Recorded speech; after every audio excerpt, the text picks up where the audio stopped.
Just a like.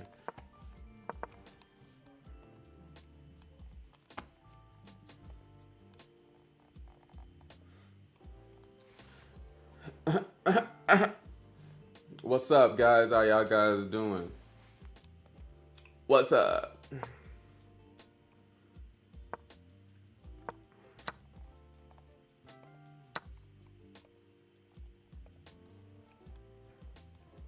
Gotta tell everybody. Tell everybody in the Discord that I'm live.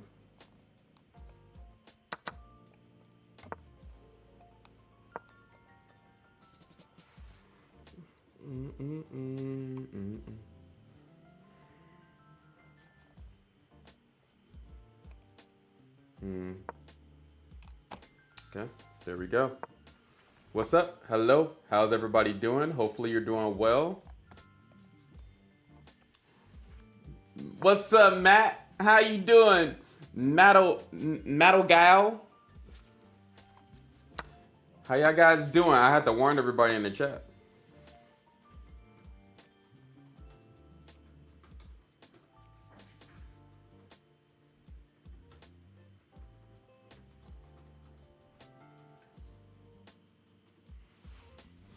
I had to warn everybody in the chat. Pat's a gamer. Hello. Different clothing style from yesterday. Only 3 push-ups. Not worth doing. Exactly. It's not worth doing it. And plus, we're just gonna do all clothing style. But I'm not gonna lie. Honestly, I might stick within this clothing style for a minute. All right. We might stay within this clothing style for a minute. I kind of like in the button up. Actually not button up t-shirts, you know what I mean? And then just have a black tee behind it. Yeah, we're gonna stick with this for quite a long time. Until I get older, and then I'm gonna wear more sweaters. With unusual patterns. What's up, guys? How you doing? This is H1. We're gonna be running it back with another episode talking about chess knowledge, chess wisdom, and chess understanding again. Today, we got another Hikaru Nakamura game. So that's pretty exciting. That's pretty exciting, I would say. And it's gonna be a little bit longer than the game that we had yesterday, too. Okay, let me get it pulled up. All right. Got it pulled up.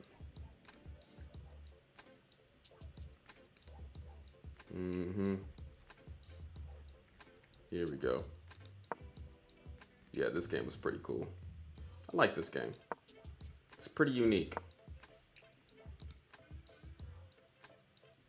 Oh, y'all see the board? Ah, crap. Y'all wasn't supposed to see the board.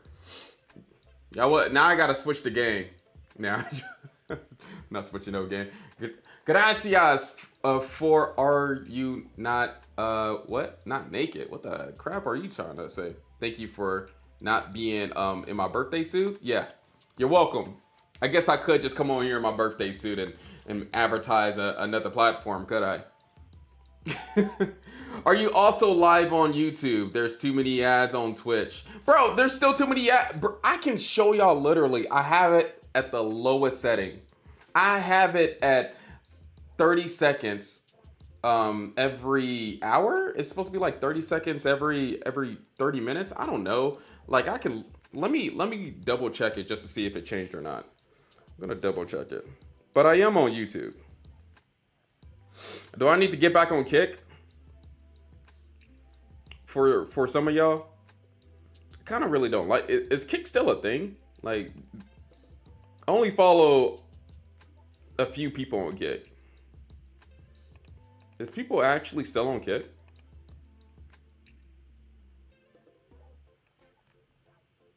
Yeah, so it says right here 30 seconds per hour.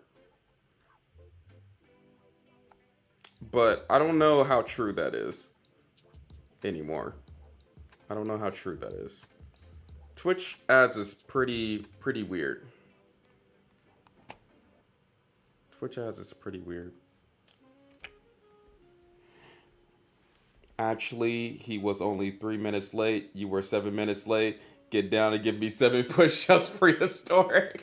Yeah, I'm actually on time today. And hopefully y'all seen the blog that I posted on like chess.com. It was in the Patreon. It pretty much explaining my perspective and like more principles that you can get from Mikhail Tal. Just how crazy of a guy he was. And I think it was actually well written. You know what I mean? Your boy's a writer. Honestly. Your boy's doing a lot nowadays, okay? As long as y'all willing to hang with me, that's all that matters. What's up, Kay? How you doing? This dude got a bed in there? I don't even know how you do that emote. What's up, Crash Dummy Rich? How you doing? I'm doing well, like always. You know, went out to First Watch today. Got some lunch with the wife. Y'all can ask me any questions on chess if you're new here, too. That's how this goes in the beginning. And then we're going to get into the chess lesson. So, I'm just trying to engage with y'all and see how y'all doing.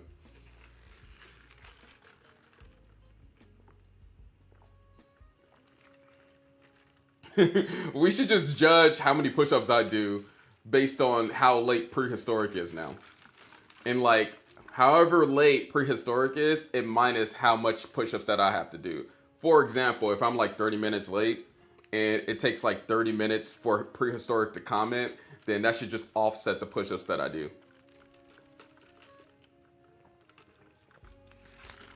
That is true, Crash W. Rich. 9/11 will always be a pretty sad day. Pretty sad day. So, basically, I should just nudge everybody else in the Discord and not prehistoric. I'm just gonna type in the usual suspects that's always in here so that I won't alert prehistoric in the Discord. What's up, Affinity Life? How you doing?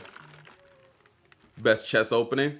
Best chess opening is, to me, my personal opinion, I do love seeing the Catalan or any Sicilian opening. It does depend though, but yeah, I like watching E4 openings all day. Nakamura versus Carlsen.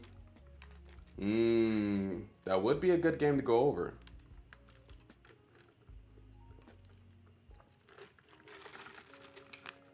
That would be a good game to go over. Any other questions before we start? Because I'm not even live up on TikTok. Actually, let me post this video first on TikTok and then we can get started. How about that? What about a Grob game? The Grob is something I will never advertise, all right? The Grob opening is a bad opening. I did post a video on YouTube just recently, just now. Make sure y'all go like that too, because we're talking about the Blumenfeld attack in that YouTube video. Like, we did like a little short. We got questions that is non-chess related. Those are the best questions, honestly. What's your favorite food? It depends on the day, but if I had to choose, right? If I didn't have to, you know, calculate how many calories or fats or sugars is in food, I would eat pizza and nachos for days, honestly. If I go to a party and they have pizza and nachos, I'm breaking whatever diet that I'm on that day or lifestyle. I can eat nachos. Actually, I did eat nachos for a whole week when I was a teenager because, you know, nothing really changed. I was skinny. I needed to eat. I was 135. I think I was 145 when I was 18. 145 is crazy. Now that I look back on the pictures, I'm like, gosh, Lee, you should have been doing push-ups a long time ago. Now we know your weakness. I know, right? So if you ever see me at a tournament, just bring out a whole crock pot of just cheese, like Velveeta cheese. I don't even care. Just bring out a whole crock pot of Velveeta cheese, offer me the nachos. I might even resign, honestly. I might even resign. Have you ever been on a FIDE tournament? No, I actually have never been to a FIDE tournament. I do want to go to different tournaments one of these days, but that's a little bit in the future. Show us your macros for the day, H1. I don't got it like written down or anywhere, but I just do what everybody else does. Well, I guess not everybody else do this, but I just stay within what? If I'm trying to lose weight, I stay within 2,000 calories. If I'm trying to stay at the same weight, I try to stick within like 2,500 calories. I always stay under 50 grams of fat. I always stay under 30 grams of sugar. And yeah, that's pretty much the only things that I focus on. Of course, like I don't eat high sodium foods, so I don't gotta worry about that. I don't eat pickles or anything. But yeah, that's the only things that I focus on. Who want to play out of these openings? Which would you give a lesson on? The Grob, Borg, Bone Cloud, Goldsmith, Defense, Cow, other animal names. I would give a lesson out of all of those on the Cow, probably. Because at least the Cow could be a little bit, I don't know, it could be a little bit. What, 2,000 calories is H1 cutting? Lucky. Yeah, I guess that is true. But all I need to do is just be between like 180 to 200 and I'm cool. That's my only goal, is just to be between that weight range, okay? And gladly, I can eat like 2,500 calories and still be the same size. So, H1 man, nice to meet you. What's up, KKJ? How you doing? Karakan, please. Sir, how to avoid stuck level? How to avoid stuck level? Stuck level? I don't know what stuck level is. Arts, what is stuck level? Can you explain that? And I'm about to post these videos right quick on TikTok. Let me see. What's my likes at?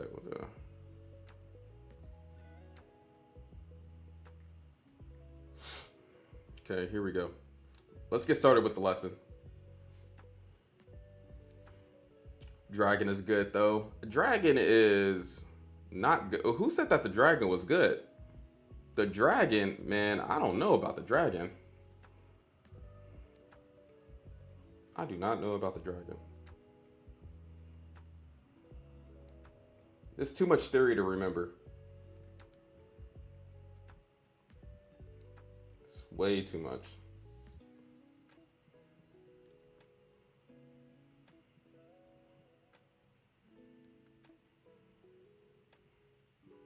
I wouldn't be surprised if the dragon was the most theoretical opening in chess. I wouldn't be surprised because they loved playing the dragon in the 1900s. They loved it. He means plateauing, getting stuck on a same elo. It depends on the elo. I would say it depends on the elo what you're getting stuck at. Like if you're stuck around like 1,000 elo, then yeah, you still have so much to learn. And so, I offer the chess class curriculum, like I always do, so that you know the stuff that you don't know and the stuff that you need to go search on the internet for. If you're trying to do that by yourself. And that goes for 1600s too. There's a lot of stuff that you don't know that you need to implement, and you need to get that experience. So you need to play a lot of games and learn from those mistakes. When will we get H1 making an opening evolving H1 square? Man, shoot. I don't know if there's a possibility that can happen. Free. My elo is 2,300 on all time controls on chess.com.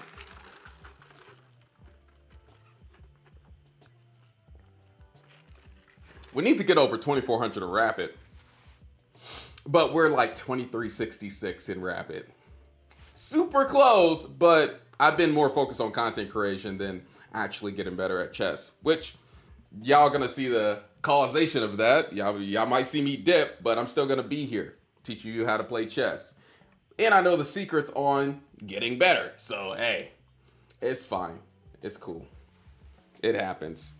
Elo dips down and goes back up. Are you playing online chess today? Nope. We are doing a chess lesson, and then we're going to do a video game break. So pick out the video game break on like computer games. Maybe we could do Wordle or something at the end. And then I can like still share my experiences playing chess. Y'all can still ask me any questions whatsoever. But this is a chess lesson that we will be doing. I don't got the Switch hooked up, so I can't play like Knockout or anything. I can't, not Knockout, but like Punch Out or anything.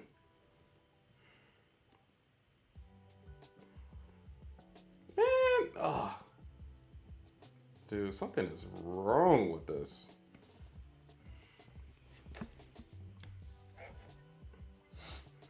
Yes, sir. We are doing a... Okay. Here we go.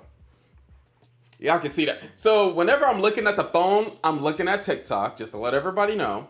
Whenever I'm looking at this screen over here, I'm looking at Twitch and YouTube when I'm doing the lesson. So you're not confused. Okay? And then plus, like I said before, I'm saying a lot of principles during these lessons. So I would say, get out a pen and paper. All right? Get out a pen and piece of paper. Because I am spitting a lot of facts. I am spitting a lot of facts, literally.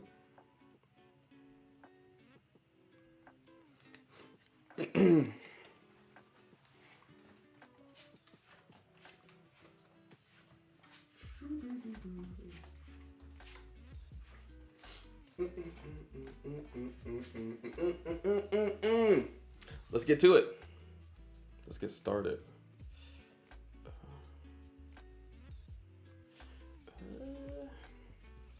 That's too high. That's good enough. Okay. All right, cool. Y'all ready? I'm hovering around 600 elo, but I've recently started doing live games again. I have watched these lessons again next day to retain information. Let's go. That's how you're supposed to do it. That's exactly how you're supposed to do it.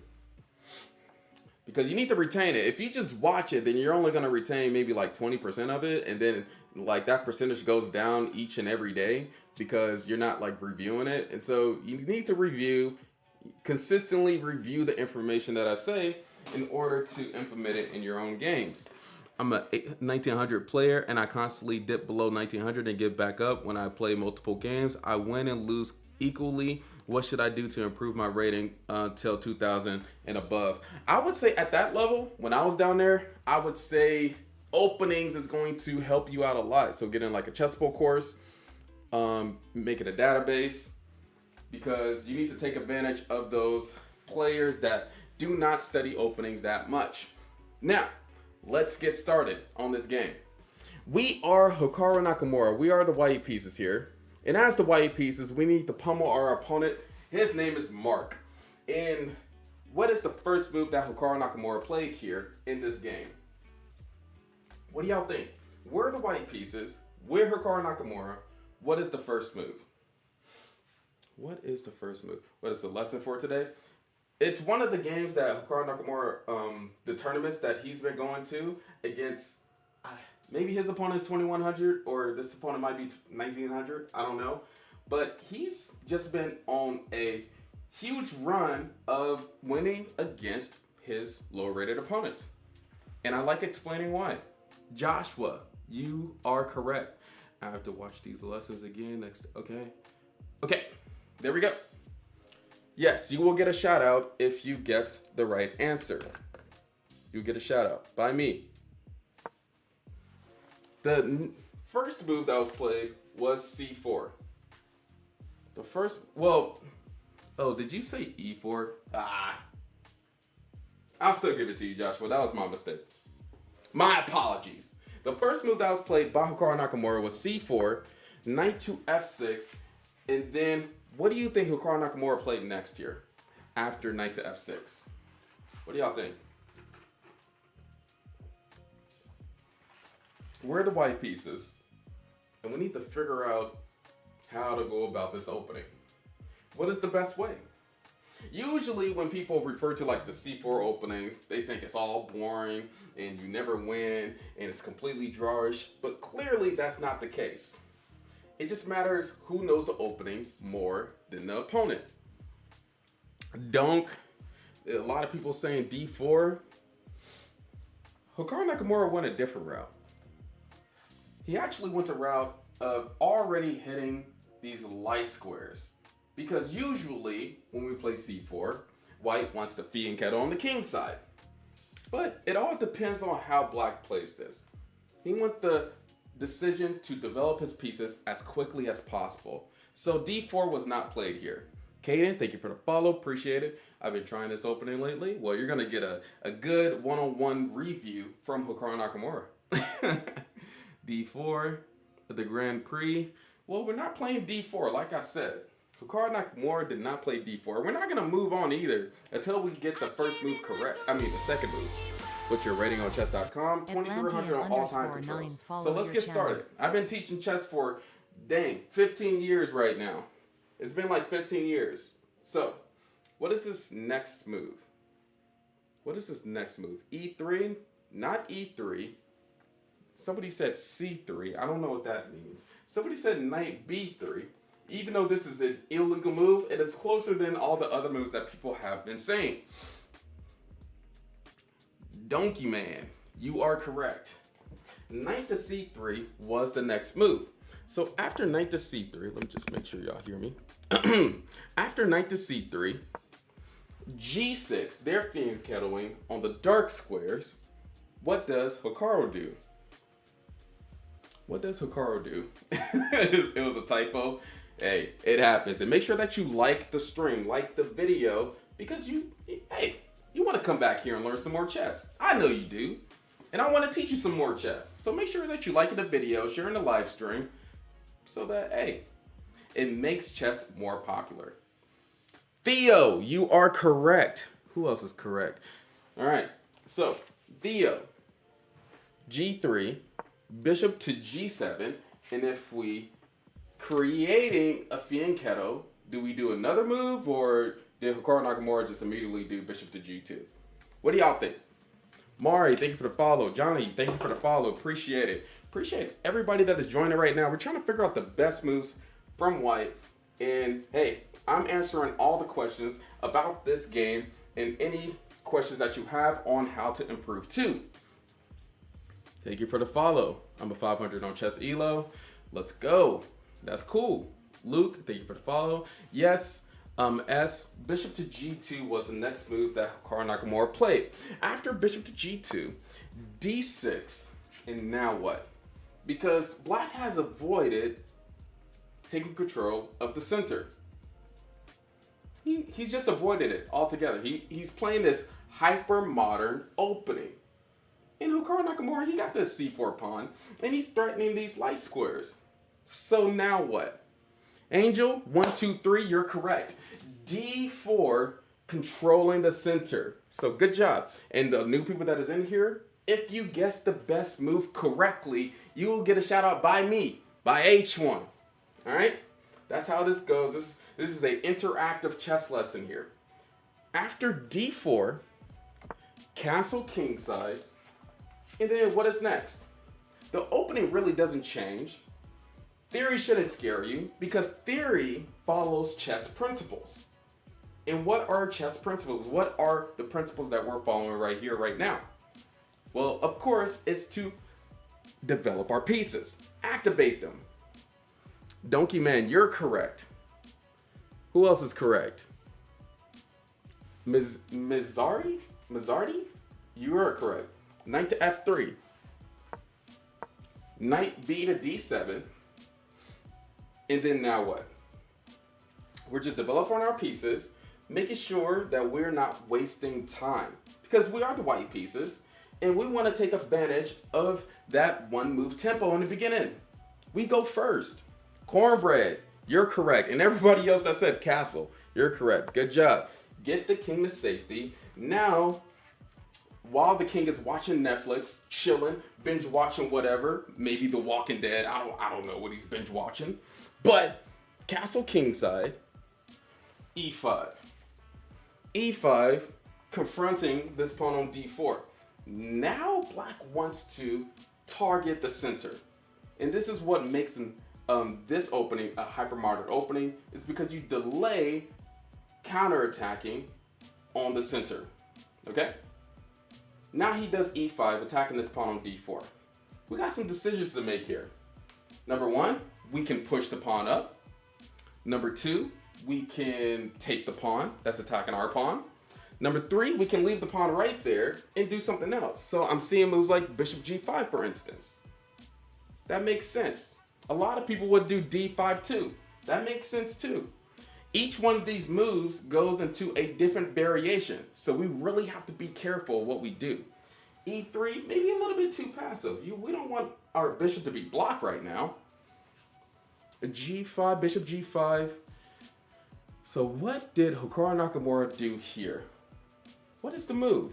Bishop g5 makes a lot of sense, but he did something differently. He decided to get control over the center. And he decided to like this video of a guy that is teaching chess in front of you. That's something else that he said. All right, so how can we control the center even more than what we are doing now? And Angel 123 got it. DJ got it too. He played this move e4. e4, not really caring about if e takes on d4, because that forms a Maroczy bond structure for the experienced players in here. And a Maroczy bond structure is when we have a pawn on e4 and a pawn on c4, kind of like vampire teeth. Anyway, after e4, black didn't want that, so we played c6, and we're still in theory. We're still in theory. Played c6. What is a common move that is made here in this position? Most players who play the white side knows this common move. I'm gonna give y'all about 30 seconds to figure this out. Lucky to Travel, thank you for the follow. Dr. GF, thank you for the follow. Appreciate it. Checkers is better. Thank you for that statement, James. Really, you know, it's kind of funny. Chess players really don't argue about which game is better. Like, we just let y'all do it. D5, Love on SK, thank you for the follow. So a lot of people saying C5, D5, those moves make sense. But let's keep the tension. Let's keep the tension. We don't have to break the tension all the time. Let's keep the tension and build on it. That's the joy of chess. And we're gonna do a strategic move right now to make sure that a bishop doesn't hit the g4 square, or a knight doesn't hit the g4 square. Because what's a common thing for black to do in these situations is do like e takes on d4, and then we take back, then knight g4, and like just doing some stupid crap on the e5 square. So that's why Nahum polls, you're correct. That's why Hikaru Nakamura, he played this move h3. h3. Still book theory. Queen e7, putting some pressure on this e4 pawn indirectly, because like we have this tension, and when there's tension in the position, we always got to think what happens if black trades this pawn on d4. And so both players are thinking in the future. And the future is bright in chess. We always got to be looking forward in the future. So after queen to e7, what does white play next here? What move is strategic for white to do? And let me just tell y'all right now, moves like c5, d5, or takes was not played here. Not h4, because why wouldn't we just do h4 beforehand? Donkey Man is correct. 420 is correct. Who else? J Wave is correct. Rook to e1. Because since he was indirectly attacking our e4 pawn, we want to protect the e4 pawn. We want to see our future and our opponent's future. And that's what makes chess a little bit complicated, right? And so after rook to e1, After rook to e1, rook to e8, and now what? A lot of pressure is on the e-file. And at this moment, Hikaru Nakamura decided to close it up completely. And thank you for the gifts to Yolanda. I appreciate it.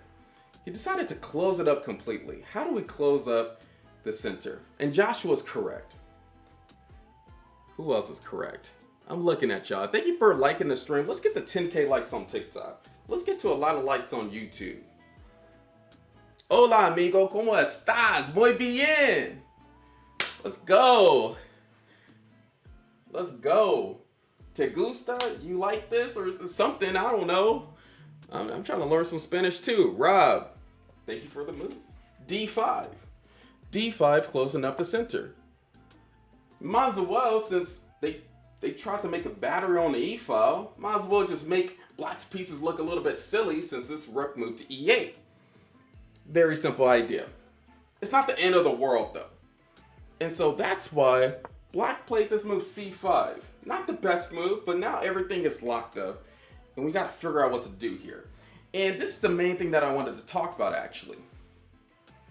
As a beginner, as you're trying to learn how to play chess, it's really complicated to navigate in closed positions. And so this is a masterpiece of a game to navigate in closed positions. Just notice what Hikaru Nakamura does. And one thing that I want y'all to notice first is pawn breaks. Pawn breaks, pawn breaks, pawn breaks in closed positions. So what is a move that Hikaru Nakamura did? We are the white pieces. We're trying to play the best moves here. Going for the fork on the left. Going for what fork on the left? Oh, y'all want to do knight b5, knight c7. That's interesting. But we always want to think our opponent is smarter than like to let us do knight to c7. So that's kind of a simple thing to defend. Us just going knight to b5. We want to open all pieces. We don't just want to attack with one piece. And Joshua Garrison, you are correct. Joshua Garrison, you are correct. We got this move a3. A3, very practical. Rook to f8, because what black wants to do is get this knight out the way and eventually do this move f5, thinking in the future, in maneuvering in these closed positions. One piece. I know, right? So after this move a3, what was the main idea? And most people don't know what a pawn break is. It's when you are attacking a pawn chain with your pawns. It's when you're trying to break down a pawn chain. And Rob is correct. Angel123 is correct. Good job. Ask me a lot of questions. It's fine. Let's get into it. B4. B4. Powerful move. Trying to take this over. After b4, we have this move knight to e8. Their main idea is to do f5 and attack us on the king side. So we're attacking on the queen side right now, and they're trying to attack us on the king side. But what does Hikaru Nakamura do next? How do we get prepared for them to do f5? What's the best way to do so? And then plus, grandmasters really don't like undefended pieces, and now we have two. We have this rook on a1, and there's not on c3 that's kind of undefended. Just to give y'all a semi-hint. Bishop g5, b4, okay. Zoruk, he got it. G4, h4, knight g5. I don't have money to pay for this session. Can I pay another? What the? Chocolate milk, come on. Chocolate milk just ruined the whole vibe in y'all TikTok chat, bro. Shame on you, chocolate milk. I love chess school. Let's get it. All right. So I just gave y'all here. I'm going to give y'all 15 more seconds. I'm going to give y'all 15 more seconds. What do y'all think is going to happen here? Thank you for the follow, VP. I appreciate it. No, thank you for the follow. I'm still looking. G4 is a pretty thematic because I don't really know what G4 is stopping. Black can still play f5 with g4, and the only thing that you're doing is making more weaknesses on your king side. So let's avoid pushing pawns on the side that our king is castled. Let's not do that. Juan Hernandez, thank you for the follow. Knight g4. Okay, so we got this simple move. Like I said before, Grandmasters don't like undefended pieces. So in case this move F5 happens, we don't want this diagonal to open up and then to be attacking our knight and our rook that is undefended. And so we do this precautious move Queen C2 and getting ready for this diagonal to open up too. You never know. You just never know. Queen C2 positioning the queen on the best square possible just in case if stuff starts opening up. F5 was the move that was played next here, and then after F5, what else? What do we do? One thing I want y'all to focus on, another principle that is really good to focus on, is the principle of the square. Like if an opponent moves a piece, what square are they not controlling anymore? A very important principle. What square are they not controlling anymore?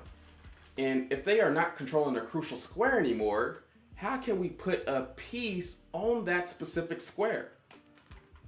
So just think about that when we're looking at this position. Bishop G5. And I actually want y'all to figure this one out. So, y'all, I'm going to give y'all some time. Y'all going to get like 1 minute, all right? Maybe 2 minutes. Theo, he got it correctly, but remember, K is for king and N is for knight. All right? So the algebraic notation isn't correct. Jedi, thank you for the follow. Calvin, thank you for the follow. Yeah, Koshika. Yeah, knight to G5. And now we're seeing that there are holes in black camp. So they want to open up the position, but they're allowing us to hit these good squares like E6 with our knight. And this bishop, remember, this bishop is defending the knight along this diagonal. So there's no like queen takes on G5 that's about to happen here. So after knight to G5, knight D to F6, what happens here? And cool, thank you for getting that last move right too. Giggles, he got that move right too. This bishop is attacking this square on E6. So we can't put the knight right there. Not at the present moment.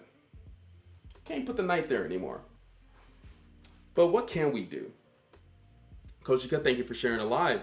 Thank you for everybody sharing the live, supporting the stream. We got the 10K likes on TikTok. We got we're getting likes on YouTube. This is amazing. This is cool. I am liking the atmosphere right now. F5. What is F5? Moan Dragon? All right. E takes on F5. You're correct. E takes on F5. Bishop takes on F5. Attacking the queen on C2. And so we got to do something. We got to move the queen somewhere, right? But what is the square to move the queen on C2? Could you put pressure on the enemy? You could to put pressure on the enemy. Are y'all talking about a different move? I think I can beat you. Cool. I'm always ready for the smoke, but this is chess lesson time. This is chess lesson H1. Prehistoric got that last. Wait a minute. You almost got it right. Knight G4. We don't want to get our queen snatched. This bishop is attacking our queen on C2. That's bad for us. We don't want that to happen. So we got to move the queen somewhere to a better square. Who was that? Joshua Garrison. You're correct again. Queen E2 was the move that was played here. After Queen E2, H6, attacking our knight. And now what is played here? Now what is played? In this position, weirdly enough, is losing for black already. Strategically, is losing for black. Because we are allowed what move? What can we do at this present moment? I think a lot of people got it too. Cal with the exclamation mark. Mons 19, you got it. CX, you got it. Who else? Prehistoric got the Queen E2 move. Let's go. So, knight to E6 can be played here. Why is that? Because after bishop takes on E6, which was played in the game, bishop takes on E6, D takes on E6, And queen cannot take on e6 it's just bad. It's just bad. Okay? And we're gonna see why. But c takes on b4 was played here. A takes on b4. And then we have this move, knight to c7. Knight to c7. Just trying to rally up to get this pawn on the e6 square. Because you got to be careful. White has bishop takes on b7. They have moves like knight to d5. This is already strategically lost for the black pieces. But what does white do next here? Because knight to c7 was not the best move. Not at all. Bishop d5 at the present moment makes a lot of sense. I will say, though, that Hikaru Nakamura actually made a more forcing move here. Angel123 got it. Hey, can you explain the whole spaces being called queen or knight or what? What? The whole spaces being called queen or knight? I don't understand that question. Bishop g7, knight to e4, knight to e4. So I get that y'all want to do knight to e4, but what's even more powerful than the knight headed to e4 is actually this move that some people got, knight to d5. Because this knight on d5 is attacking this knight, this queen, this knight. And not only that, but it forces black to take this knight on d5. And we gain an advantage here. And the specific advantage that we're gaining is after knight takes on d5, c takes on d5, we have this powerful pawn, this powerful clamp in black's position. We have more space, we have the two bishop advantage, and their pieces are not looking so good. And this bishop is literally hitting their pawn. And so what black did here, after c takes on d5, a6, and then what do we play next here after a6? What do? How do we keep control of the position? How do we make sure that their bishop never comes alive? Because we want to restrict. Restriction is a key concept in chess. Threatening the queen, bishop e7, queen e4. Queen e4 makes sense, but we don't want to restrict with the queen because the queen should be doing something else important. And I know we're attacking the g6 pawn, I get it, but they can easily defend that with moves like queen f6. And then they're attacking. That could be potentially bad for us. Rap 717, you're correct. And where's the comments on Twitch? Is Twitch bugging out? Bishop to e4. Queen to f6. Keeping tabs on this pawn on f2. And this bishop on e4 is blocking this pawn from moving up. And now this bishop cannot get any activity. And remember what I was talking about before, yesterday? When I did this chess lesson, I was talking about the value of pieces changing throughout the middle game. Well, this knight and bishop is not behaving like how they move. They're actually less points than what they started with. This piece is not worth 3 points anymore. And this piece is not worth 3 points anymore. They're basically sitting pawns on the squares that they are at this specific moment.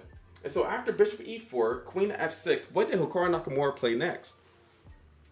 Bishop e2, bishop e4, okay.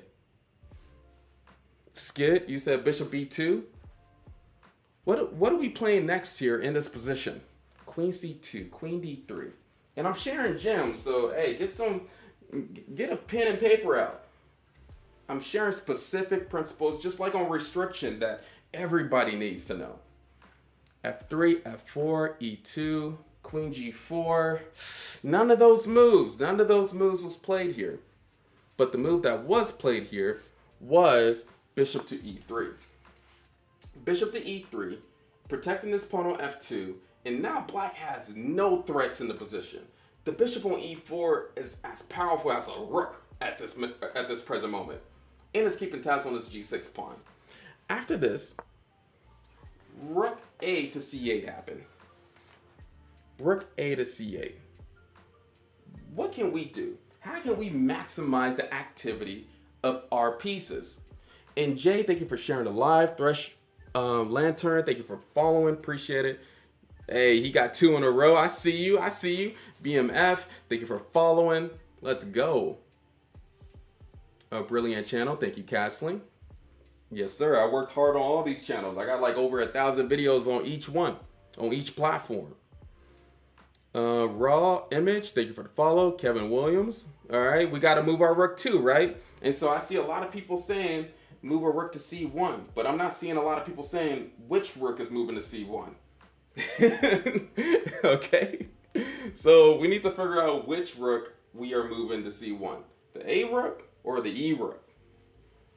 Okay, let's not guess. Y'all got me guessing on the platform. Left rook to C1, okay. A1 to C1. So everybody that got A1 to C1 right, you are correct, okay? A1 to C1. Knight to B5. Okay, now that knight is getting active, we got some stuff to worry about. How can we cause our own threats in the position? We don't want to take their rook on C8 because their other rook will get some activity along the C file. And if we don't do anything, moves like knight to D4 or knight to C3 might be coming at us. So what did Hikaru Nakamura do here? How can we figure out the best move for the white pieces? How can we do that? Interesting. We got some trolls in here. They don't know. I love blocking people. Yeah, there we go. Yeah, there we go. All right, cool. What's the make of your time? What? The timepiece. I got the Invecta. That's my watch. E7. What move are we doing here? Oh, snap. Eric. I appreciate it. Eric. You're the only one. I see. Queen to G4 was the next move here. And now we're causing a threat on this G6 pawn that they have to respond to. Forcing moves is in every single game. And after Queen G4, they was like, you know what? I might as well just do knight to C3 and attack this bishop on E4 and try to trade off some pieces in the game. Which, what do we do now? What do we do now? Yes, sir. We're trying to keep this good atmosphere, right? So I'm willing to block anybody that disrupts this chess atmosphere, okay? I don't play any games on that. Condulo, you are correct. Queen takes on G6 was the move that Hikaru Nakamura played. Queen takes on G6. Queen takes on G6. And then obviously we will do bishop takes on G6 because we don't just want them having an extra queen. Critical thinking skills is important. So after this, knight takes on D5, and they both would have seen your channel. Thank you for the follow. They both would have seen this variation happen. But what was the idea that Hikaru Nakamura had here? What was the idea here? Did Hikaru Nakamura just trade rooks? Or did he do something else? Bishop G6, bishop takes on G6. Why is everybody, okay, everybody doing, they got the last move correct. Jesse, they took our pawn on D5. E7, bishop F7. Bishop, a lot of people saying bishop F7, checking the king. Okay, I get the check, but what is the check actually accomplishing? What is the check actually accomplishing here? Rook to B1, okay, we trying to move the rook. I get it. Bishop D2. I don't know about that. Nobody knows anymore? All right, I'm going to give y'all about 10 more seconds to figure this out. 10 more seconds. Rook D. Rasim. You said rook D1, and I don't know which rook that you meant to say is going to D1 because both rooks could, but rook C to D1 is the move so that this threat is not available for blocking anymore. So now we're attacking a knight that is a loose piece, and there's a juicy pawn behind the knight. So after this, knight takes on E3, and let me just get this answer right quick. What do we take back with? The rook or the pawn? What do we take back with? The rook or the pawn? What do y'all think? Bishop D2, rook C D1. Oh, snap. Robbie, you got it. Congrats. Cool. Andy, he got that move too. A lot of people is saying the rook, and let me just explain. It is the rook because we don't want to separate this pawn and let it become a weakness. Rook takes on e3 is the advantageous move here, and so now we're still threatening both pawns, and we're still definitely threatening this d6 pawn. So what do? They do this move bishop to f6, and then now what? Because there's really no exact way to defend. It's really hard to defend this pawn because if they do rook to d8, there was a fork right there. If they did this move, this pawn could still go down, and so bishop f6 was stopping this pawn from being pushed up. So what do we do now? What do we do? We disconnected the rooks though. It doesn't matter. The rooks is doing a really good job. The rooks are activated. There's no threat. There's no tactics against the rooks being disconnected. Free piece? Yes, it is a free piece. Y'all want to check y'all still want to check the king? Cheesy, you are correct. So we have this next move here. Rook takes on d6. Rook takes on d6. We take free pawns. And still bishop going to f7 is, it's a check, but it really doesn't do anything. Remember this principle, write this down. The threat is better than the execution, okay? So that move might come handy sooner or later, but not now. Rook takes on d6. King g7. Oh, so he sidestepped. He was like, dang it. Now we can't deliver this check. But where are we going to move this bishop? Because this king is attacking this bishop right now. And there's a lot of squares where we can go to. And every move matters. What is the most energetic square where we can keep this bishop at? And it can be powerful than any of black's pieces at this moment. Bishop f7. What about bishop f4? Bishop f4? What? Bishop f4? You mean bishop f5? I don't know about that. That's a loose piece on f5. That's a loose piece. So I don't like f5. I never like putting my pieces on squares where they're not defended. It tells the opponent there might be tactics somewhere. Like, for example, bishop f5, bishop e7 seems like a tactic. It doesn't work because of rook d7, but you just never know. And so that's why, who said it? Alex and Jeff and who else? Who else said it?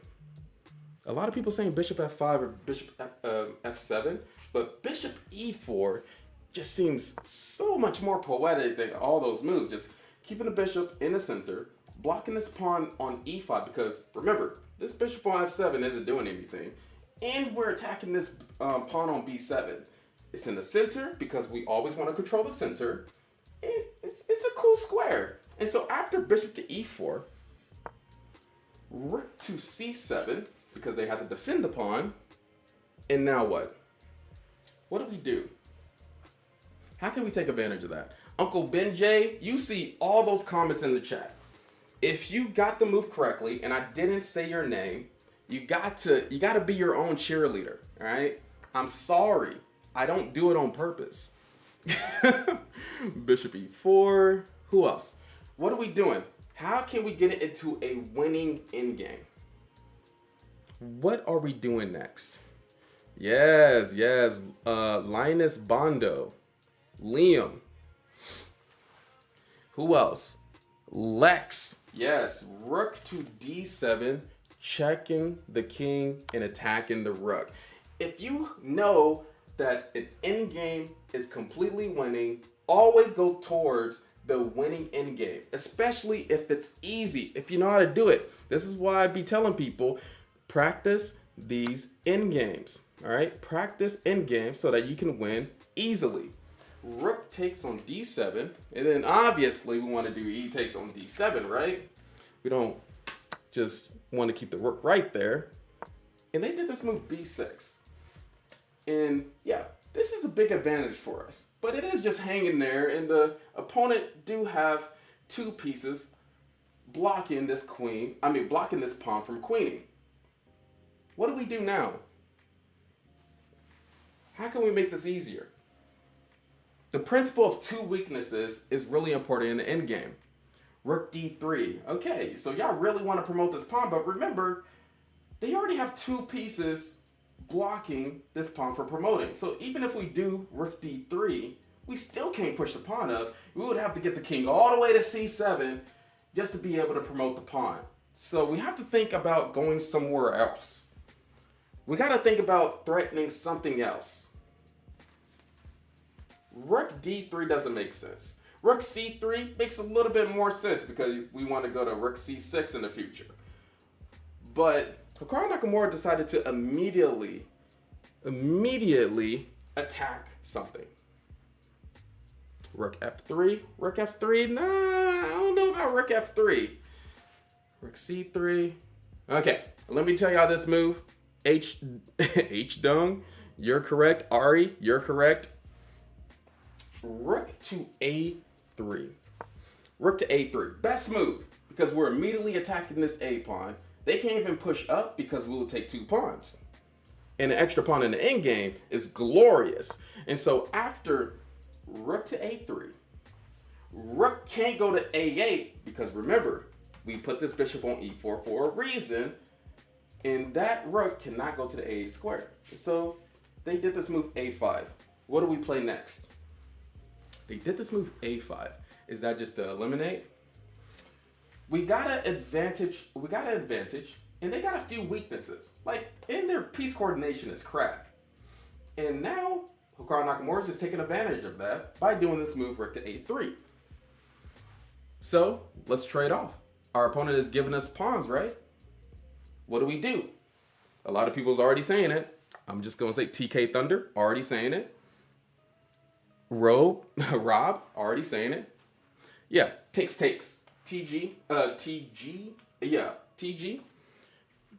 B takes on a5. Best move, obviously. B takes on a5. And then we do rook takes on a5. And this is completely losing. This position is horrible. Let's see if y'all can finish this game like Hikaru Nakamura. Rook to d8 was played. Now what do? In this game, it actually took longer than I expected. It's gonna take about 9 more moves. What do? What's the simplest way to win this? They're attacking our pawn on d7. We don't want them to take that. Rook to a7 seems good. MJ is correct though. MJ is correct. Dude, I had a question. Thank you for showing us some skill. Yes, sir. What's the question, Akish? Bishop to f5, protecting the pawn with the bishop. Because like I said before, we want to avoid protecting pawns with our major pieces. We want this rook to be doing other stuff instead of protecting this pawn. So why not just do bishop f5? And after king to f7, what do we do now? What's the goal? What do you think Hikaru Nakamura did? I'm going to give y'all 15 more seconds here. And make sure that you're liking the stream. And make sure that you're sharing this. We need to get over 1,000 viewers on TikTok for this month. All right, we need to get over 1,000 viewers. So let's get to it. We're almost there. Let's push forward with the likes, with the shares. Let's push forward. Rook to a6. Wes had, you are correct. Rook to a6 was the move that was played. Just to keep tabs on this bishop on f6. And this bishop can't go everywhere now. So this bishop can't go to e7 because rook takes on h6. Just making the opponent's life very miserable. Bishop g7. Notice how this pawn can never push up because we're going to take. And this bishop is basically acting like another pawn. Bishop g7. What do we do now? What do we do now? Madison, thank you for the follow. Appreciate it. Thank you for all the follows on TikTok. Let's get into it. 800 viewers. Let's keep on 860 viewers. Let's get it. We're almost to 1,000. Let's hit that mark. I know y'all can do it. Keep on liking. Keep on sharing the live stream. Let's go. F4, King G2. All those moves make sense, but this next move is very direct. SBMR, you are correct. Rook to C6. Rook to C6. Threatening moves like rook to c8 just trying to get this rook out of the way so that we can eventually promote our pawn. After rook to c6, bishop to f6, protecting the rook one more time, and this game ends in 6 more moves. We're at 900 viewers on TikTok right now. Let's keep on going. I believe in y'all. What is the next move here? What do we do? What's the last fighting piece that we have to get into the game in order for our opponent to eventually resign or for us to get checkmate? We push our pawns and bring out our king. Yeah, our last fighting piece. Let's bring them out. It's about that time. But how? Which way? What do we do? Amen. You're correct. King G2, I would say, is more efficient than any other move. And all these moves are best moves. You just see how like 2800s play. Bishop G7. Black is still trying. There's really nothing else to do. There are 5 more moves. What do you think Hikaru Nakamura played? What do you think? How are we going to end this? King G3. 937 viewers on TikTok. Come on, let's keep on pushing. More likes. Let's get the 50K likes. Let's get the shares up. We're almost there. F4, rook C8, C8, F3, F3. Okay, F3 is a little bit, I don't know if I like F3 that much. Not gonna lie. Rook C7, rook C8. We don't gotta move the rook. The rook is at a perfect spot. The bishop is at a perfect spot. And so let me give y'all about 10 more seconds to try to figure this out. So we're not moving these pieces at all. There's a lot of moves that is winning. Rook to E6, bishop to E6. I don't know. Okay, user 1584. There we go. H4, H4. Let's get it. That's how you do it, all right? H4, just like getting everything solid. It's cool. I like it. Just getting this diagonal. I like the pawn chain over there. Even though every move is winning, I just like those little subtleties. Bishop to F6. And now black doesn't have this square bishop to G5. So he's closing in all the squares that black can do at this present moment. Restriction. So after bishop to F6, what do we do now? What is the play? And did we hit 1,000? I didn't see it yet. My bad. Keep on pressing. I didn't see it yet. Keep on doing the likes. Keep on sharing the live stream. We're trying to figure out the best moves for white. This game is going to end in the next 4 moves. Keep on pressing. Rook C8, H4, King H3. Not King H3. Hey, we hit 1K. Let's go. Keep on. Let's get it. 1K viewers on TikTok trying to learn how to play chess. Hey, you know, I'm just trying to do the best I can. Thank you. Appreciate it. Now let's finish this game. Now the next move that Hikaru Nakamura plays is rook to E6. Let's reach another goal. Let's keep on pushing. Let's keep on pressing forward. Rook to E6. Just putting our pieces on better squares.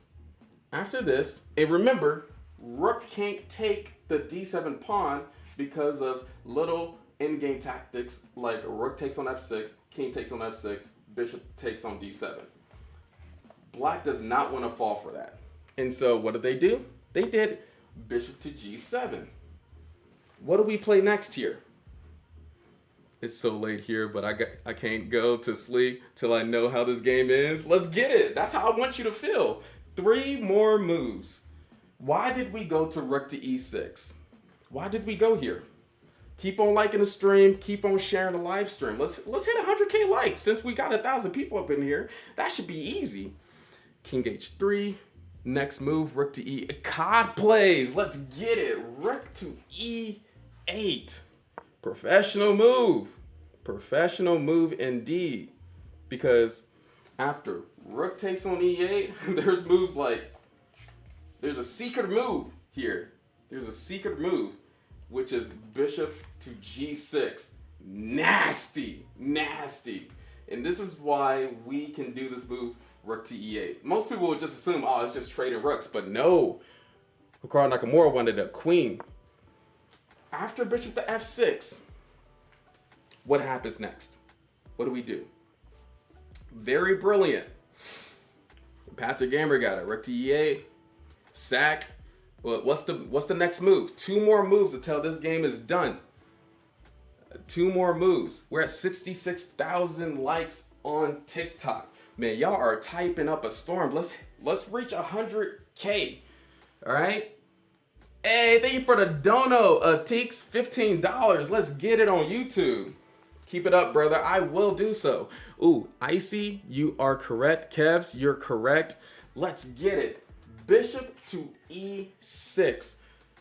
Checking the king, and then after king to G7, one last move that made the opponent resign. Because we just made our pieces just a little bit better than they was before. Got this H4 pawn. They literally have nothing that they can do. They're really under Zugzwang at this present moment. And then what is like the icing on the cake? What move do you think Hikaru Nakamura made? A lot of people got that move, bishop to E6. TJ, Brandon, Samuel, thank you. H5, not H5, because if we do H5, that gives the opponent bishop to G5. We don't want to give them more squares. We want to keep them stuck in Zugzwang. Rook to G8, there's actually probably a lot of moves that is winning here, okay? But after rook to G8, they just do king H7. They're not going to take the rook. Trust me. They're not going to take it. And even if they take it, remember, bishop F6 is still stopping this pawn from promoting. Condulo, you are correct. We got this final last move. King to F6. After this, Black realized he really has no more moves in the position, so he might as well resign. Like, this bishop is a glorified pawn. Can't even go to E7, it has no squares to go. This rook can't go anywhere. The only move that Black could do, just to, I don't know, do something, is H5. But then this king could just walk up. It could just walk up to the C7 square. This game is completely over. And yeah, that's how it ended. And this is how Hikaru Nakamura is becoming the Louisiana world champ. I mean, the Louisiana champ, the Utah champ. I don't know what type of champ he's going to be next, but he's doing his thing. And this is how a pro plays. This was a strong player. This is like a 19-2100. It's crazy. They played really well. But anyway, thank you for being here. For all the people that is like wondering exactly when I stream, is Monday through Friday, 10 o'clock Central Time. And then +2, if you need like a list of things to know, I have it in my profile. You can get that for free. I use it for my lessons that I do 101, but you can get the chess class curriculum for free. You can look on that list if you're like struggling or plateauing at a certain rating. Just go grab that. Grab that for free. Hey, you got it. And then if you want to learn more, if you want to know what I'm doing, the blogs that I make, the YouTube videos that I do, just go join that Patreon too, which is for free too. But anyway, I'm glad that everybody's here. I'm going to be here tomorrow. So be here tomorrow. We're going to do another lesson, and then we're going to do a rapid tournament. Okay? Going to do another lesson and a rapid tournament. So usually at this time, I just answer questions on chess. So hit me with whatever questions that you want me to answer. Where did you get that teaching board? You can get it on Amazon, but I got this teaching board at my local chess club, the Kansas City Chess Club. And he let me borrow. It's actually like it's a different chessboard than what it usually looks like. For example, I started out with this. I don't know if you go really far back to when I started out videos. I started out with this chessboard. This is what an average one looks like, but this one is specially made and a little bit bigger than the average one. So I am very gracious for the chess club that I bought this from. Why Black Rook didn't move to C1 before Rook trade? I don't move the C1. Why would he move the C1 before Rook trade? He couldn't, because it was a check and he was attacking the Rook, and Black didn't want to get their Rook taken. How much is every piece worth? Oh, so a Rook is 5 points, a Queen is 9 points, a Knight is 3 points, a Bishop is 3 points, and a Pawn is 1 point. But as you get better at chess, the value changes. The value changes. Just like how a value changes on like a company if you're like into investing. It's basically the same thing. The moves that are made on the chessboard reflects how powerful that piece is. And so sometimes a knight can be better than a rook. Sometimes two bishops can be better than a queen. There's a famous Bobby Fischer game where it kind of shows that. What is your go-to opening against a 2400 player? I have my database and my openings that I do. So I love the Trampowski attack. I love playing the Slav defense. I love playing the Sicilian defense. And that's the openings that I will do forever. Okay? And I'm learning. Yo, chill. He's going to see it. What other questions? What's the best advice you can give to new players? The 3 things that you need to do: learn something new every day, do tactics, and then get that experience in. And one of the best things that you can do as you're improving is actually go to a chess club setting and learn from playing people in person. I know like it's easier to play online, but I just love the in-person atmosphere. Have you ever been to the St. Louis Chess Club? I actually have not, weirdly enough. And it's kind of like it's down the street, but it's like 5 hours away. I need to go there and visit. I need to figure out when their tournament is and then just visit. Online and over the board are very different. I recently played over the board tournament. It's hard to calculate any tips. So what you can do, I seen Hans Niemann actually do this. Change the setting on chess.com or whatever platform that you're playing to 3D, so that you can get that same experience playing over the board that you do over those tournaments. Or you can get like a board. Y'all probably seen these already. Chess.com is advertising a chess up board. Or whatever board like this, so that you can play online, see the physical pieces. Because what I have noticed is that whatever platform that you play chess, like whatever you used to, or whatever you begun your chess journey with. Like for example, I started playing at different chess clubs, but there's probably some people that started playing online. And so you're probably more in common with like online stuff like flagging, and you're more comfortable playing with a 2D setup than a 3D setup. But I would say I'm more comfortable playing with a 3D setup than a 2D one. Since you're bringing up the business analogy, the worth of the pieces also depends on the situation. Just like how 10K net worth doesn't mean you have 10K liquid to buy something. Even if one side is up a lot of material, it may not matter if the opponent has. That's really good. That's a really good note. Thank you. You even furthered the analogy. You can make a whole book on that. I need to make a blog on that. That would be cool. It does not mean that you have 10K liquid. Most people is living off of their assets, and most people are living off of loans that they don't have to file in taxes for. It could go deeper. It can go deeper. Loving this content, by the way. Hey, you're welcome. Loving this content, by the way. You're welcome. I'm horrible at closing. I can have 8 business 2 pieces and draw anytime. Well, you actually have to. I know this is kind of most people don't think about this, but you actually have to learn how to winning games. So you have to learn how to win. For example, you set up on a board king queen versus king rook. It's a specific technique to win that endgame. But if you just get into that position randomly, then you're not going to win it the first time, especially if you're a beginner. It's actually hard to win it. Even if if you set up a position like king knight versus king queen, as a beginner, that might be really hard for you to win the first time. So you have to practice how to win winning positions. And that's why drills are really important in chess. Drills. Setting up positions, in either playing a friend, playing another chess player, or just playing a bot if you don't have any chess player friends. You got to drill yourself so that you should feel comfortable when you're up a piece. You shouldn't feel nervous and you lose the game because you're so nervous. You need to avoid that feeling at all costs. But you learn winning by losing. Yeah, you're going to learn. If you play enough games, you're going to learn just by error. But if you want the brute learning, then drill yourself, okay?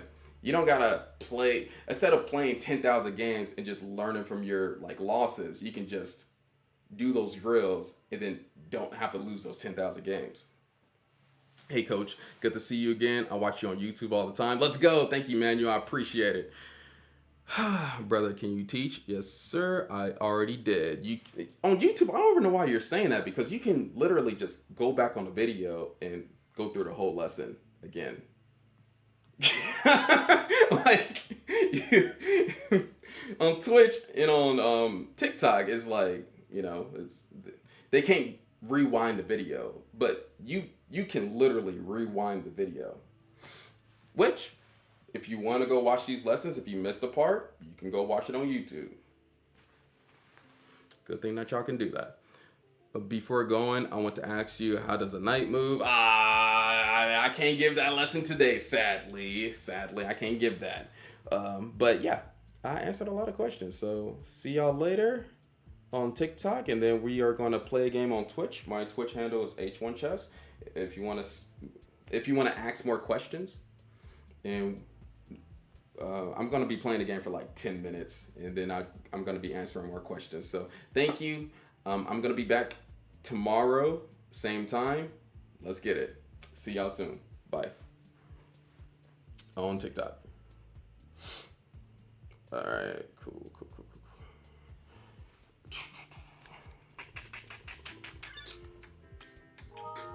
All right. Awesome. Big class today. Big class today. How y'all doing? Somebody's trying to challenge me in 960 chess. What game are we going to be playing? What game are we playing today? Have a great day. See you later. Everybody's I know everybody is just here for the chess lesson, so I get you.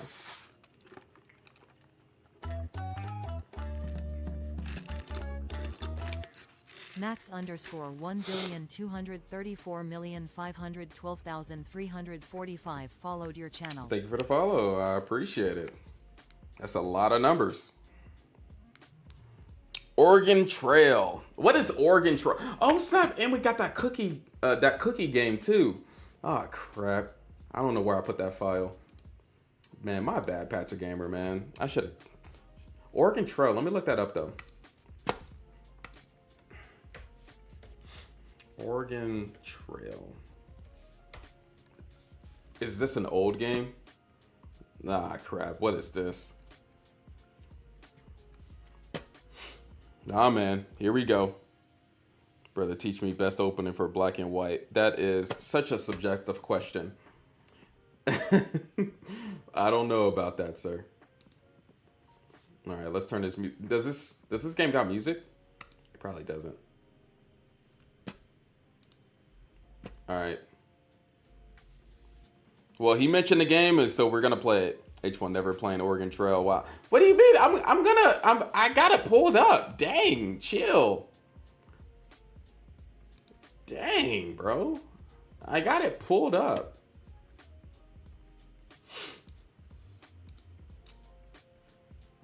Okay, here we go. Here we go. Here we go. Where is it? There we go.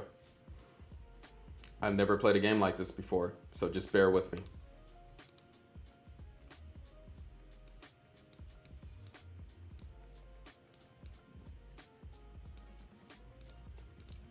I don't know how I want to do this.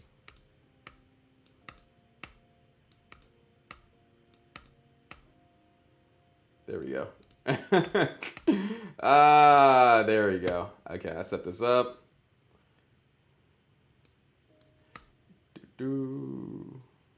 Okay, here we go. What is your choice?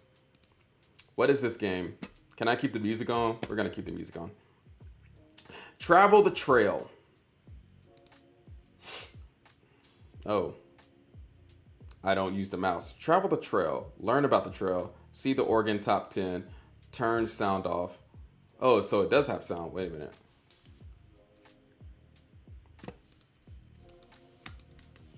Where's my mouse?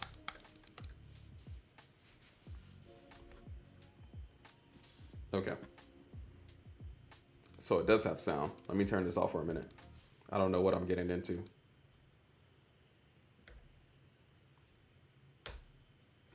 Okay. Oh, H1 is actually taking a break. Yes, sir. Yes, sir. What do you play against D4 as black? I played a Slav defense against D4, but I have experience playing the Queen's Gambit Decline, which is a pretty good opening depending on the variation that you're playing. I have experience playing the Rogozin defense, which is, I mean, it's crazy, but you get some interesting positions. And I have experience playing against D4, like King Xenia defense, but that's been like my worst time. But that's what I would suggest. Oh, cool. Oregon Trail. Everybody knows this game, but I don't know. Many kinds of people made the trip to Oregon. You may be a banker from Boston, be a carpenter from Ohio, be a farmer from Illinois. Find out the differences between these choices. Can I find out the differences between... Actually, let's just be a banker. Forget it. What is the first name of the wagon leader? H1. Can I... Oh.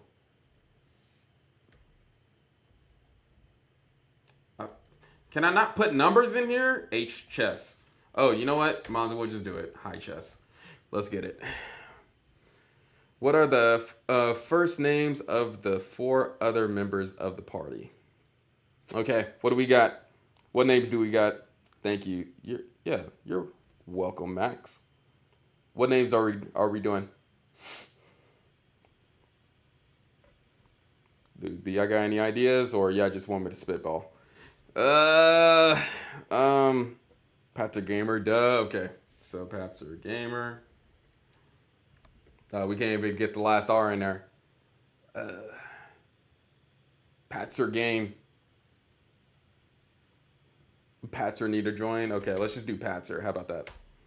Patzer. Silver Cobra. We're gonna do Silver. Sliver Cobra followed Oh, your channel. it's Just Sliver. followed. You know what? Silver is a cool name. We're gonna keep Silver. We're gonna do Shadow. I feel like, bro, why is your name Shadow in this game? And then we are going to do... We got to do a chess turn just to... we're going to do Hector. None of the... Okay, we're keeping Hector. I forgot to put a capital on y'all names, but we're keeping these. Yes. What? Do Y? Yes. Okay. It is 1848. Your jumping off place for Oregon is Independence, Missouri. You must decide which month to leave Independence. Ask for advice. I'm not asking for no advice. I'm just gonna say. I guess July. Before leaving Independence, you should buy equipment and supplies. You have $1,600 in cash, but you don't have to spend it all now. All right. You can buy whatever you need at Mass General Store.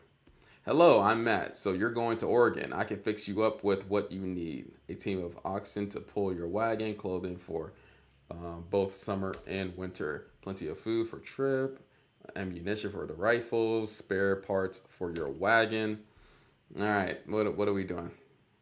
Which item would you like to buy? I don't... Can I buy some food? Buy some food?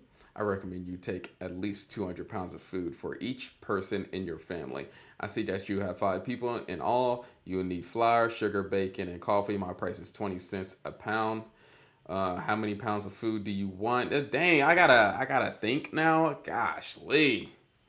My price is 20 cents a pound. Gosh, Lee. Let me see. 5. That's 100. 20. Gosh, Lee, bro. My mind. Maybe we maybe we add Hector that H bond. Yes, sir. Yes, sir. We already did. Okay. How do I do this? So, how many pounds of food do you want? So, okay, 20 cents per pound, and we want. I'm trying to make it easier for myself.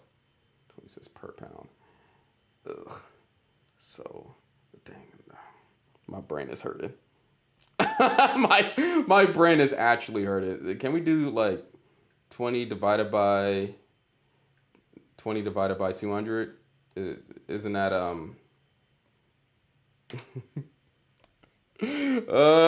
20 cents per pound? 20 cents a pound. Wait a minute. So I'm trying to think about the math, the equation that I have to do. 20 cents per pound. Okay. So $1 is 5 pounds. Let's just get that straight. $1 is 5 pounds. How many dollars do I need? $1 is 5 pounds. Every $2 is 10 pounds. And so if we do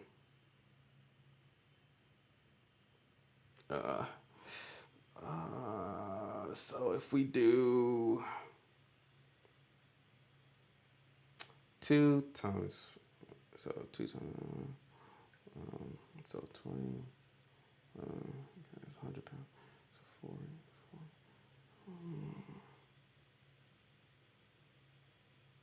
How many pounds of food do you want? Isn't that just like, I don't know why I'm struggling this much. So just do 5 times 200 and just do 1,000. I want 1,000 pounds of food. Oh, crap. Okay. Dude, my brain is not braining right now. This is basic math. Don't do that, prehistoric. I just got done doing a whole chess lesson. Come on. All right. I guess we need some clothing. You will need warm clothing. I recommend taking at least 2 sets of clothing per person. Each, come on, bro. 2 sets of clothing per person. Each is $10. Gosh, Lee. So like 10.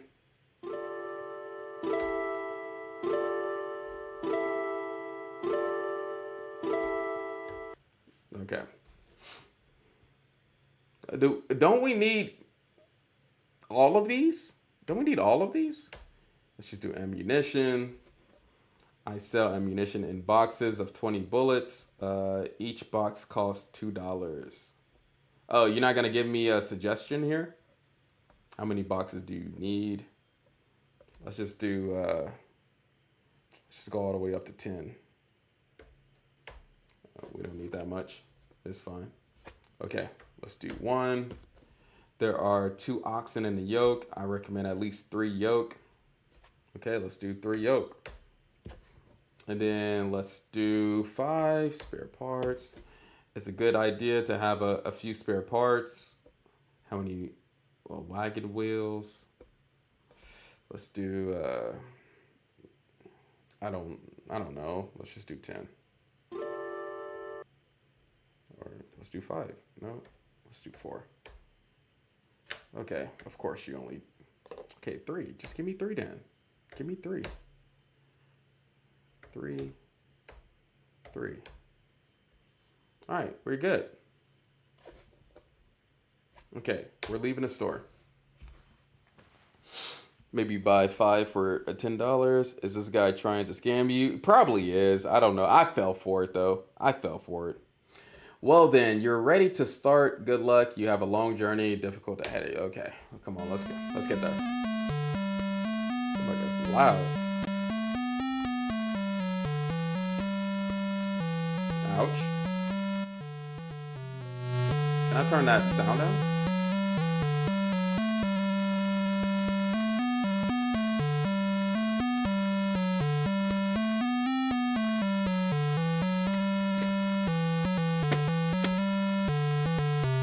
Oh my God, it's loud. Gosh, sleep. My bad. All right.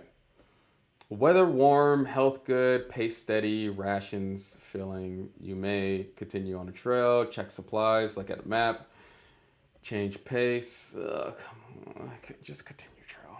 I don't know what game this is yet. From Independence, it is 102 miles to the Kansas River crossing.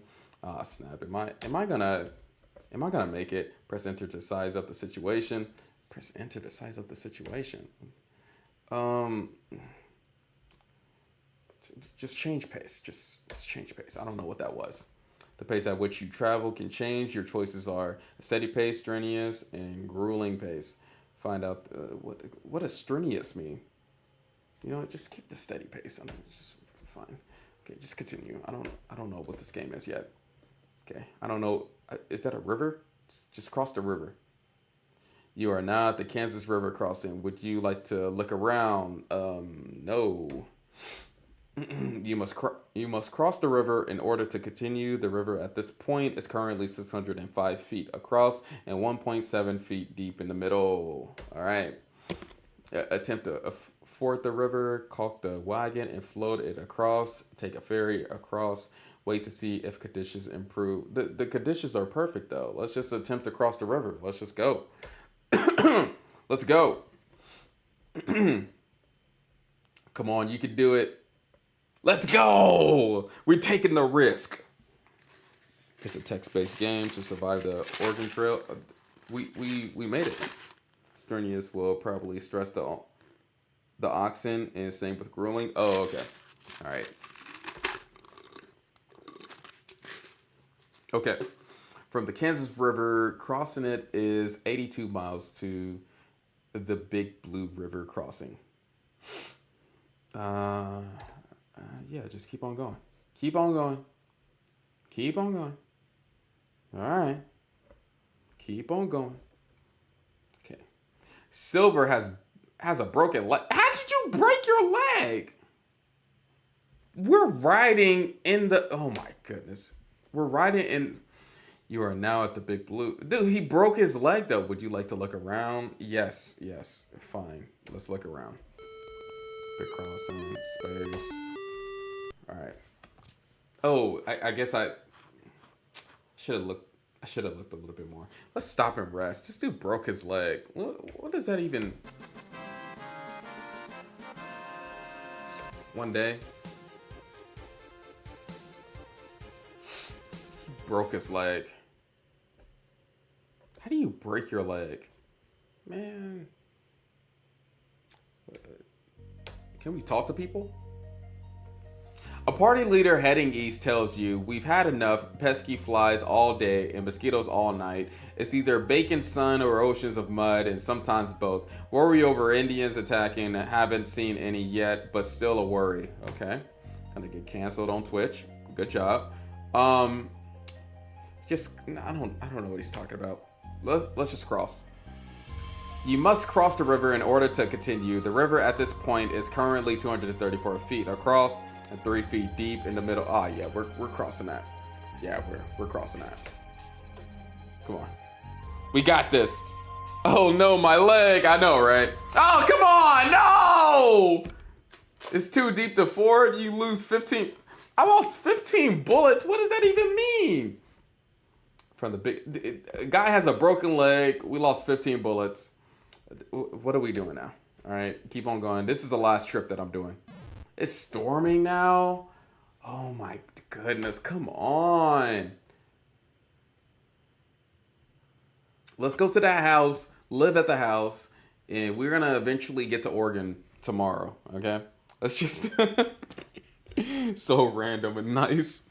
Well, why are you playing this game? Isn't this a chess channel? Yeah, we just got done doing a lesson, and so after the lesson, I usually just play a random game for like 10 minutes or whatnot. You are now at the Fort Kearney. Would you like to look around? Yes, let's look around.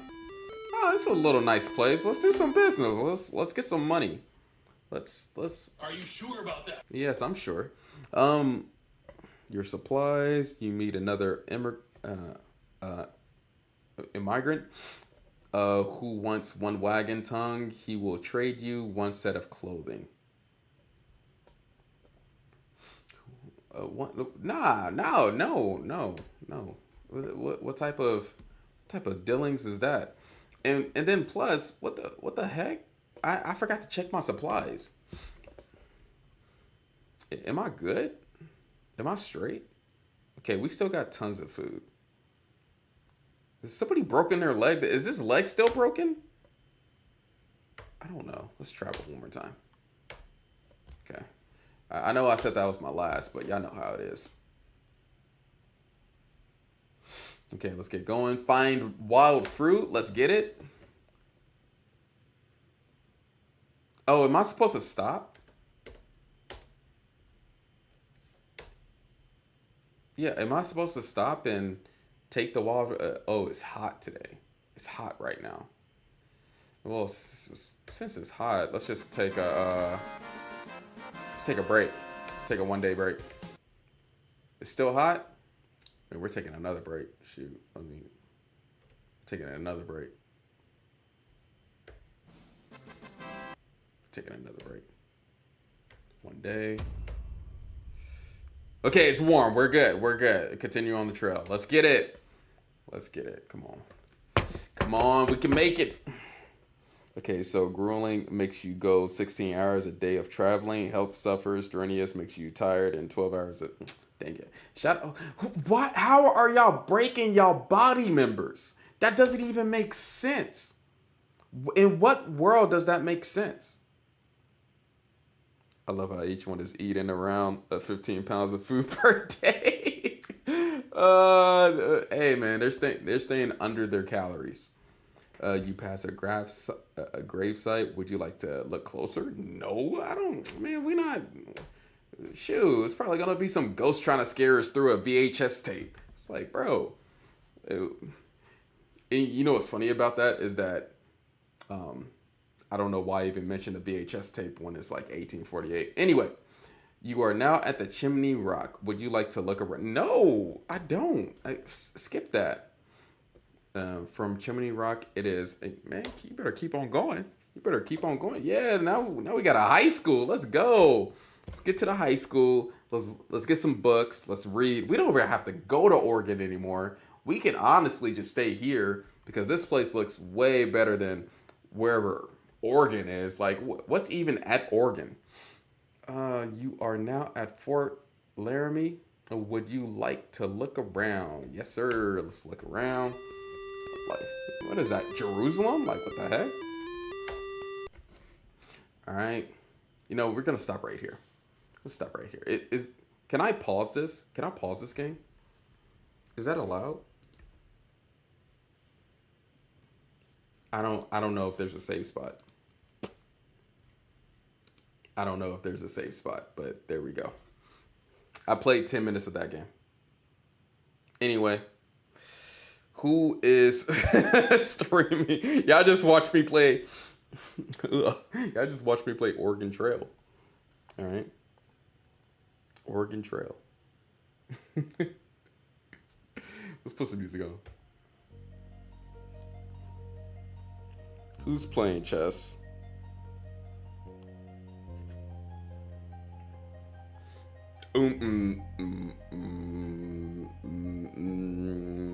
Blood Queen. I seen one of her videos. Let's. We haven't rated her in a minute. It's been a minute. Wait a minute. You have somebody in mind? This time travel makes sense. What did I miss? Wait, whoa. Nah. Look, see, I was waiting on somebody to mention that. But does it really make sense? Okay, just think about it. If time travel exists, somebody in the future would have already made time travel. And then our past would have already been altered. Unless they're not altering the past. They are just observing the past. Which it really doesn't make sense to observe the past because that's why we have books. So do time travel, all the bad events is still around. Nothing changed in the past. What's the point of making time travel? I like this discussion. I was reading a book. It was a philosophy book, philosophical book. Agreed, right? Like, if somebody created time travel in the future, they would have already changed the bad events that happened in our past. I'm just saying. Or maybe everything changed and it seems so natural that you think time travel never happened. Yeah, I guess. But there is some terrible stuff that happened. Like, could there be, like, do we have like a, are you saying like the Earth wouldn't be here without these events happening. Like, that's the furthest they can travel. Yeah. Oh, what's your favorite game except chess? I do like Final Fantasy games, but yeah, it's just I don't know if time travel makes sense. Like, who wouldn't? If somebody invented time travel, why would they not change the past? Or did they change some time frame in the future? I don't know. Also, this could be a trunk scenario. We are split from actual timeline. That's like I would believe that. That sounds more believable. But at the same time, if that's the case, then if time travel did exist, what's the point of creating it? If it's just going to affect another timeline. Do you like Undertale? I never played Undertale. I never played Undertale. So what I'm saying is, what's the practical use of even creating time travel if we can't even change anything? And what if time travel does exist, but like, is no way to actually change the event, but the event was gonna happen no matter what you do? Like, for example, what if somebody actually did try to stop some person, but something else caused something else to happen where that person was supposed to go? I don't know. I don't know. I haven't thought too much about it. Like like I need to study this, but I'm just saying. This is a crazy scenario. A guy just showed up right now and he said he's from the year 2059. Should I believe him? It would be crazy. I would entertain the conversation, but would I believe him right off the bat? I don't know. I'll be like, bro, prove it. No, I would be that guy, prove it. And then something happens tomorrow, the next day, I'll be like, God, crap, he's from the future. What happened? What happened? You know what? I'll be scared though. I'll be like, hey, prove it. Like, what do I need to invest in? I'll be. What can I invest in today that will make me a millionaire before I believe you? And that's why time travel should not exist.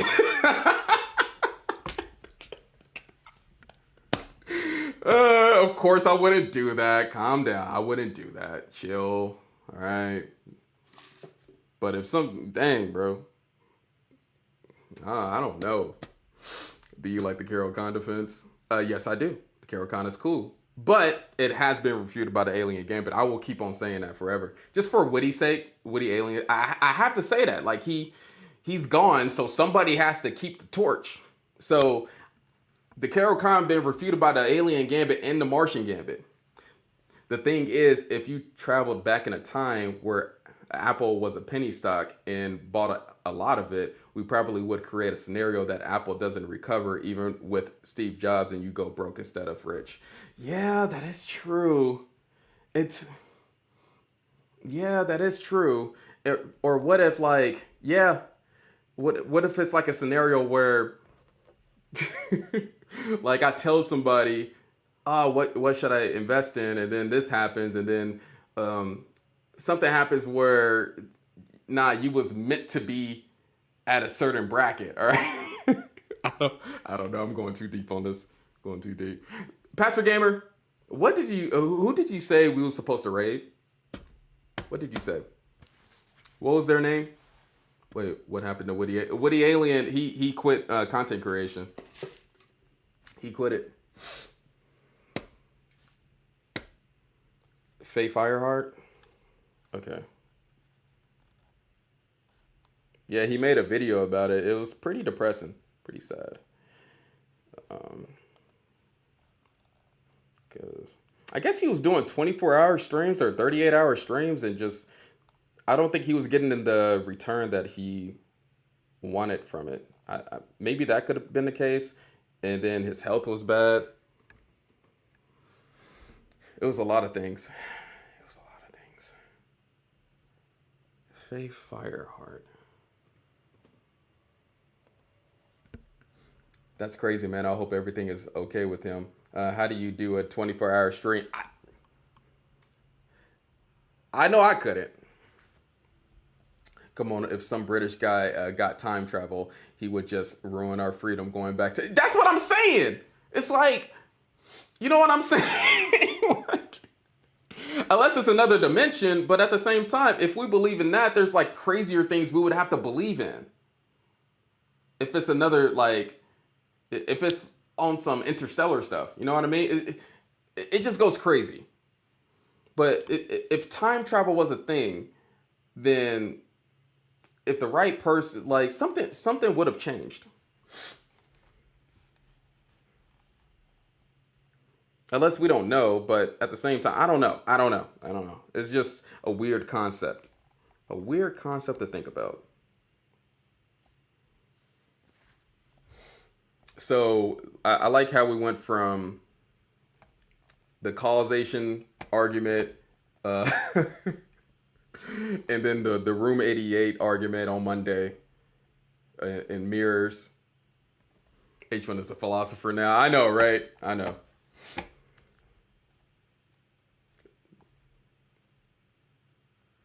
Again, the theory is you can only travel as far as when the time machine was created. You can't travel before. Oh, okay.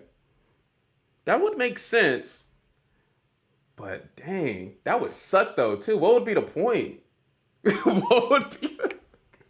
It's like, dang it, bro. I created a time machine to go back and fix something. Like, I'm guessing the person that would create a time machine would want to fix something that happened in their childhood or like something previously. Right? Like, am I crazy? But if you're just making a time machine so it can like just go back to that point, and then 100 years from now, somebody found that time machine. I don't know. That would be. That sounds like a crazy sci-fi movie. Like you're building a time machine just to fix the. See y'all later. Keep on fighting, Teddy, and staying focused and chesting in real life too. Peace.